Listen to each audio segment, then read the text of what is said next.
Баршаңызға қайырлы күн, достар. Сіздермен Мақпал. Бүгін духовкада тауықты тек картоппен пісіретін боламыз. Рецепт өте оңай, қолжетімді, дәмді, жұмсақ болып шығады. Және де видеоны соңына дейін қарап, каналыма тіркелуді ұмытпаңыздар. Ең алдымен тауықты жақсылап жуып аламыз. Тауықты керегінше аласыздар өздеріңізге. Бұл жерде дәмдеуіштерді өз таңдауыңыз бойынша салсаңыз болады. Тауыққа чеснокты ұсақтап турап қосамыз. Оның үстіне тұз, қара бұрыш, паприка, 2 шай қасық томат, 2 шай қасық майонез қосып, жақсылап араластырамыз. Араластырып болған соң өсімдік майын құямыз да қайта жақсылап араластырамыз. Бетін пищевой пленкамен жауып, холодильникке 20-30 минутқа маринадтап қоямыз.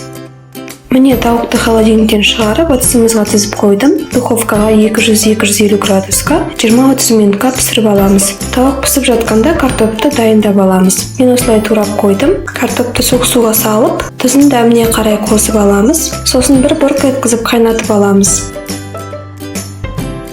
Қайнаған картопымызды судан сүзіп аламыз. Мен картопқа жаңағы тауықтан қалған соусты қосып араластырып қойдым. Содан кейін піскен тауығымыздың қасына картопты саламыз да духовкаға 10-15 минутқа қайта пісіріп аламыз. Мінекей тауығымыз дайын болды. Қып-қызыл болып қызарып шығады. Тауық ауызда ериді, өте дәмді болып шығады. Міндетті түрде жасап көріңіздер. Алдағы уақытта көптеген рецепттер болады. Сол себепті каналыма тіркеліп, қоңыраушаны басып қойыңыздар. Сіздермен болған Мақпал, назарларыңызға рахмет. Келесі видеода кездескенше.